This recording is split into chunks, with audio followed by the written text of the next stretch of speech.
که چینل مو نوي سبسکرایب لومړی زموږ د یوټیوب چینل سبسکرایب کړئ او په څنګ کې ورسره د بیل نشان ووهئ.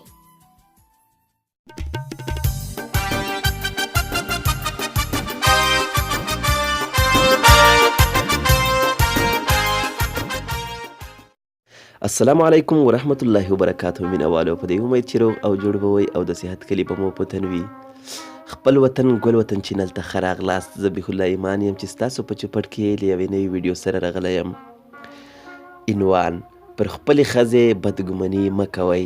حضرت ابو هریره رضی الله عنه فرمایي چې یو صحرایي سړی د رسول الله صلی الله علیه وسلم په خدمت کې حاضر شو او ویې ویل: زما د ښځې زوی پیدا شوی دی مګر هغه تور دی، ځکه نو ما هغې ته وویل چې دغه ماشوم زما په شکل او رنګ نه دی بلکې د هغه د پلار بل څوک دی.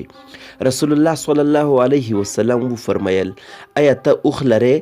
هغه وویل: هو. رسول الله صلی الله علیه وسلم وفرمیل: هغه څنګه دی؟ هغه وویل: سور. رسول الله صلی الله علیه وسلم وفرمیل: آیا په هغوی کې یو خاورین رنګ هم دی؟ صحرایي وویل: هو. رسول الله صلی الله علیه وسلم وفرمیل: دغه رنګ په هغو کې له کومه راغلی؟ حال دا چې د هغه مور و پلار د ده په رنګ نه دي. صحرایي سړي وویل چې د هغو په نسل کې به یو اوښ داسې وي چې دا د هغه ورته دی. رسول الله صلی الله علیه وسلم د دغه جواب په اورېدو سره وفرمیل: نو کیدای سي د دغه ماشوم په اصل کې هم یو څوک تور وي چې د هغه په شکل دغه ماشوم پیدا شو. او رسول الله صلی الله علیه وسلم هغه صحرایي ته نفي کولو اجازه نه ورکوله.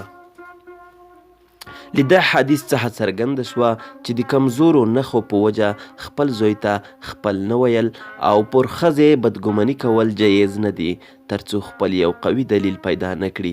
د مثال په توګه د ښځې سره یې کورولای نه وي کړی او ماشوم پیدا شي، همدارنګه د واده څخه وروسته د 6 میاشتو مخکې ماشوم پیدا شي، نو په دغه صورت کې ویلی شي چې دغه ماشوم زما نه دی او دغه وخت هغه د مور وارث هم نشي کیدی.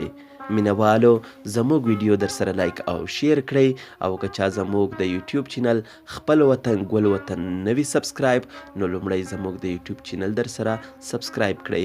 دا چې زه بیا حاضرېږم تر هغې په پاک رب سپارم. د الله په امان.